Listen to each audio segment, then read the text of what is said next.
America, the full-size SUV segment has always been a very successful one, and GM has always enjoyed a pretty big chunk of the sales pie with the Chevrolet Tahoe and GMC Yukon twins. Now, one thing that people often forget is the Yukon name actually came out about 3 years prior to the Tahoe back in 1992, and today I'm in Vail, Colorado with the all-new 2021 GMC Yukon. This is the all-new 5th generation model. It now rides on the same platform that underpins the new GMC Sierra. It finally has an all-independent suspension at the back, and for those of you who are looking for diesel power, GMC is now offering a 3-liter turbo diesel from the GMC Sierra. So they will be unveiling the truck officially later tonight, but until then, we're actually getting a chance to drive these pre-production camouflage models. So while a full review will come at a later date tonight, let's take a first look.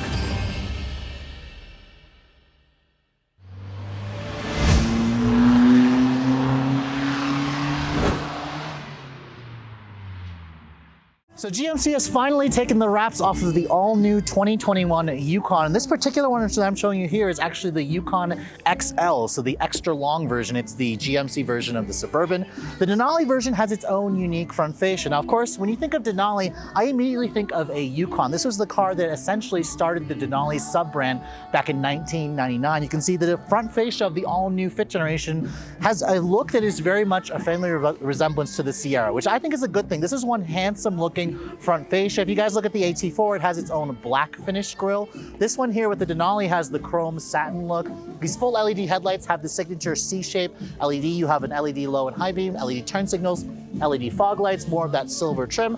This to me looks a lot better versus the Tahoe and the Suburban trim, especially if you look at the Tahoe with that RST or that Z71 package where it had that odd looking front fascia. Of course, the Yukon AT4 is going to mimic that vehicle a little bit more closely. Now moving over to the side, you can see this one here is the XL, which means it's about 2 feet longer versus the regular Yukon. In general, because this is riding on an all-new platform, the Yukon has a 5-inch longer wheelbase and about a 6-inch longer in overall length. The XL has about the same stretch in the wheelbase, but it's not quite as long overall. At around 210 inches long for the regular one, this is now one of the biggest of the full-size SUVs. It's a little bit longer now than the Ford Expedition. Now, of course, the big news with this all-new versions, GMC and Chevy have finally given this thing an all-independent suspension. There's a real independent rear suspension. It's a multi-link design, and they've also added 4-corner air suspension. That is a segment first. The Chevy version also offers it. I imagine whenever Cadillac comes out with the Escalade, that will also offer that. This one, as you can see here, is the Denali, and it has a nice set of 22-inch wheels. That's right, these are 22s wrapped in Bridgestone tires. They look great. If you guys go for the AT4 trim, GMC will offer like a 20-inch wheel with a little bit of a meatier tire. So this is more of the street-oriented version. People who, enjoy buying a GMC Denali for the status symbol are going to really like the way this looks. Now coming out back, you can see the design has another new change to it compared to the Tahoe and the Suburban. The taillights have their own unique look to them. They're a full LED taillight design. You can see they kind of have that similar C-shape LED that mimics the front fascia. You have a Denali badge kind of splashed across the back here with the Yukon badge. And then of course, I really love the quad outlet exhaust on this thing. I'm not entirely sure if it only comes on the Denali trim, but it really just finishes off the look of this truck. I think it looks fantastic, and I really appreciate some of the differences that GMC has made here versus the Chevy Tahoe and the Suburban. And opening up the trunk, GMC has also improved the cargo capacity because of that independent rear suspension. You can see, holy crap, there is over 40 cubic feet of space here, and that's with the 3rd row seat up. If you fold everything down on this full-size XL version, you get around 144 cubic feet of space. That's basically rivaling that of what you're gonna get in most minivans. Keep in mind that the regular Yukon offers around 25 cubic feet of space, which is again about 10 cubic feet more than what you got in the previous generation, all because of that independent rear suspension. All right, so the exterior of the new Yukon definitely looks a little different, but let's hop into the interior of this Denali trim and shut the door. Yeah, that actually sounds pretty solid, so I'm really impressed. And the other thing that also really impresses me is the fact that GMC put a unique interior on the Denali. This is the first time we've ever gotten a unique dashboard design for just a specific trim level. If you guys look at the AT4 and all the lower trims, they have a different design that mimics the design that we saw, of course, on the Tahoe and the Suburban. This interior, when I first saw the photos of it, I wasn't really too impressed with the overall layout. I actually prefer the tablet screen that you get in the regular other trims versus this one. But as you can see, just sitting in this one here, this has the kind of like the mocha with the brown and the two-tone. There's genuine open pore wood in here. There's genuine metal trim. There's a lot of leather stitching. The seats in the Denali are actually also unique to this trim level. You can see they're nice and perforated. They have this contrasting piping and stitching. They're also really soft and supportive. I'm actually really liking this interior a lot. It looks great here with this big 10.25-inch display that of course includes Android Auto and Apple CarPlay. You have an 8-inch display over here on the center stack, which kind of reminds me a little bit of the gauge displays that we see in some Ford vehicles. I'm sad they didn't use an all LCD design, but I'm imagining they're probably going to save that for Cadillac, the new Escalade, of course. And then over here on the center stack, there's a lot of buttons over here. There's buttons here, there's buttons everywhere. So the button craziness in the dash is going to be something you may have to get used to, especially this push button transmission selector. This is the same one that we saw on the Tahoe and the Suburban.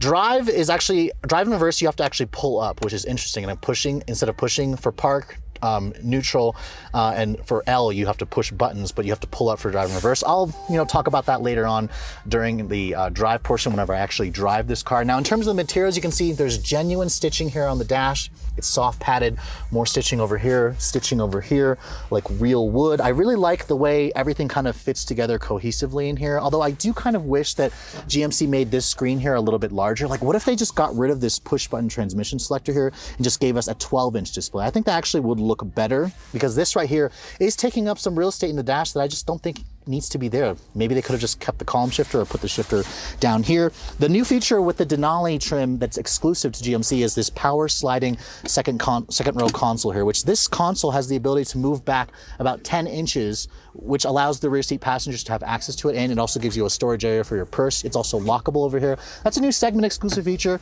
GMC says that a lot of families are going to really appreciate that. When you start poking around here in the rest of the interior, you can see there's wireless charging, there's nice cup holders here, the seats are heated and cooled, and really, they've done a really good job with the interior, so I wouldn't be surprised to see a version of this interior eventually show up in the refresh for the Sierra and of course the Chevrolet Silverado.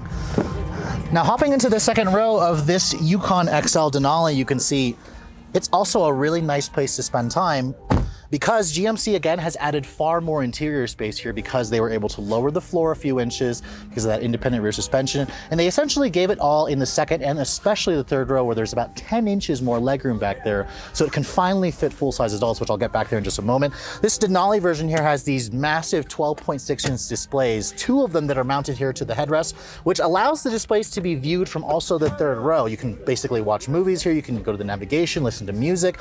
This is going to be great for kids. I mean, especially if you guys are regularly hauling 4 or 5 kids back here, this is going to keep them entertained. You have 3-level heated rear seats, you have an HDMI port there, 2 of them, along with a USB-C port, your own set of rear seat climate controls. And then in terms of the space back here, check out all this space over here. The floor is almost completely flat.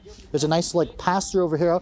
Although surprised there's no center console area, but they do give you these nice armrests, and these seats also give you the ability to kind of move them forward and back with up to 10 inches of travel. So of course that's going to give you more space back there. They also fold down completely flat. So let's go over here. I'm going to show you guys that. If you fold that, you can see the seat kind of slides forward and also kind of goes down into the ground. And then if you want to get back into the third row, pull that lever there and you can see here, it gives you all this space to get into the third row. Now let me get back there and show you guys what it's like. Now I'm 5'7", so I'm not, the tallest person, but I could actually sit back here on a long trip and be comfortable because the floor is now much lower.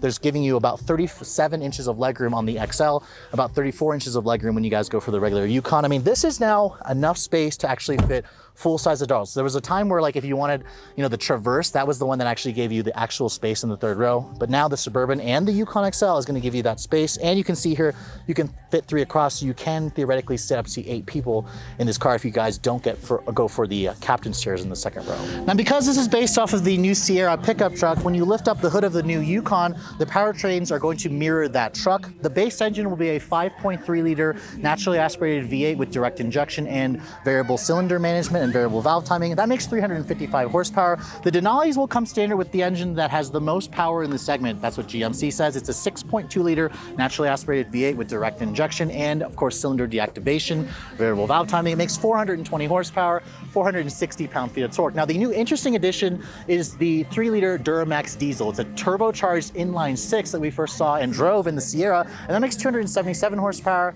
and about 460 pound-feet of torque. Now, all the engines are going to be mated to a 10-speed automatic transmission that replaces the old 6-speed automatic that you got on the base engine in the previous generation. Now, of course, GMC has not released towing figures yet. They haven't released payload. They haven't released fuel economy figures yet, which we'll be sure to share with you guys whenever they do announce that when this vehicle goes on sale in the spring of this year. Little intro in the video. So before GMC is officially unveiling the Yukon tonight, they're actually letting us on this little course that has some snow. It has this hill course. We go through this little tight parking area to show all the cameras. And I've got the GMC rep with me here. He's going to be talking about some of the features that this new Yukon offers. Stay tuned though, I'm going to be doing a full media drive whenever this car is actually available without all the camo on it.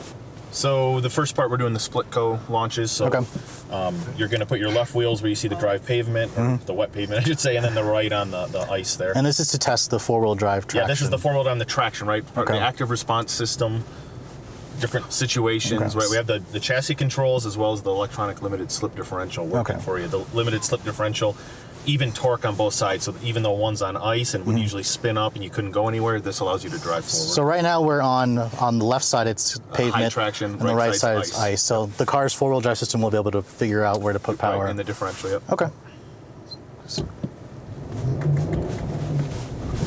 Okay. Pretty seamless. So you do it again here. Now the right side's on a high coefficient surface and the left's on ice. Okay. Similar thing.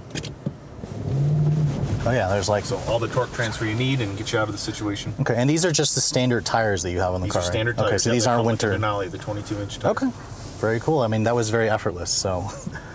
Okay, so for the off-road hill part here, we need to raise the vehicle up, put it in 4 low, and then we'll go to the raise 2 position. Okay, so the first thing we do... Neutral. Neutral. And then 4 low. Okay, so now we want to put it in the raise 2. So the 2 rotary knobs, the one on the left, you push the middle to bring it up, and then rotate it once, and then twice. Okay. So this is putting the air suspension in its highest mode. The highest, the 2-inch higher. How much ground clearance total does it have when it's in the highest mode? The actual number, I don't have that for you. We'd have to get that. And it depends on where you're measuring and everything. Right? Gotcha. Yeah, I mean, that's... you said this is a segment exclusive, segment first for the air suspension? The 4-corner air system, yeah. Okay, so now we're there. So drive, pull. Oh, and then we'll give you the camera view here. Okay. Turn the guidelines off for now. But so, right, we're going to get up where you're looking at sky, so this kind of helps you know where you are. And this is part of the 9 camera views that you guys offer? This is one of the 9 camera views. Okay. So I know on video it doesn't look like we're going up this steep hill, but you literally just see sky. And then you can go ahead and stop. We're going to do the hill start. You can see, if you stop, you can see it says 21-degree angle we're at. Wow, okay. Okay, so now you can let your foot off the brake. Trust it. So this is the hill start that's holding the brake, so it gives me time to move from the brake to the accelerator.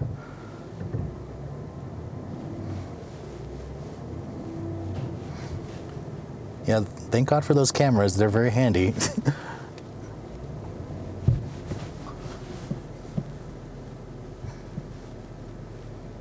Okay, now we want to stop for a second. We want to turn hill descent control on. Okay.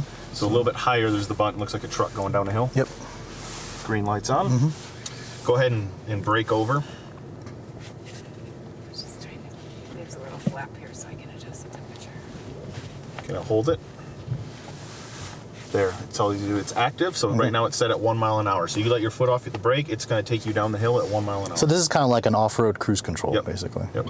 So my foot's completely off the brake and not touching the throttle, and it's actually holding the brakes for me. So that's really comforting, because that can be scary going down a steep hill and having to move your foot from the gas to the brake. Okay. Yeah, I'll be curious to see how this thing feels out on the road with its new independent suspension.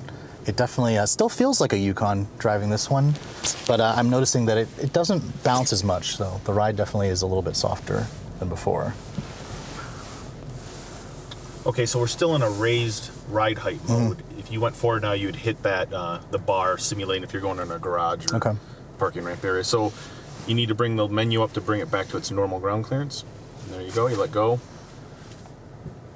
It'll give you the green light telling you that it's moving, and now it's done. Go ahead. Now, does this air suspension come standard on the Denali trims? It is an option. Option, okay. MR damper with coil springs are the base standard with Denali, and then you option up to the 4-corner air. Okay. Yeah, it just barely clears it.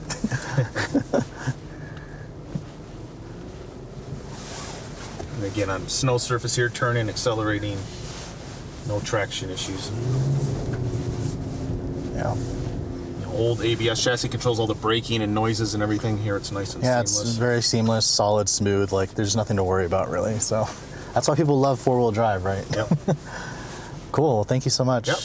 Now, between the GMC Yukon and the Chevrolet Tahoe, General Motors sells about 200,000 units every year in America. So as you can see, this new addition to the lineup is a really important model. And after spending some time just checking out this all-new 2021 model, I am genuinely impressed. I love the fact that GMC and Chevy have finally added an independent rear suspension, which just gives you a crap ton more space on the inside. I also like the interior changes. I really like the standard interior, and I also like how GMC has given the Denali version its own unique interior. And really, I think when this car does go on sale in the spring of 2020, it's going to be a really hot car. Big SUVs are all the rage right now, especially when you have all the space, all the towing capacity.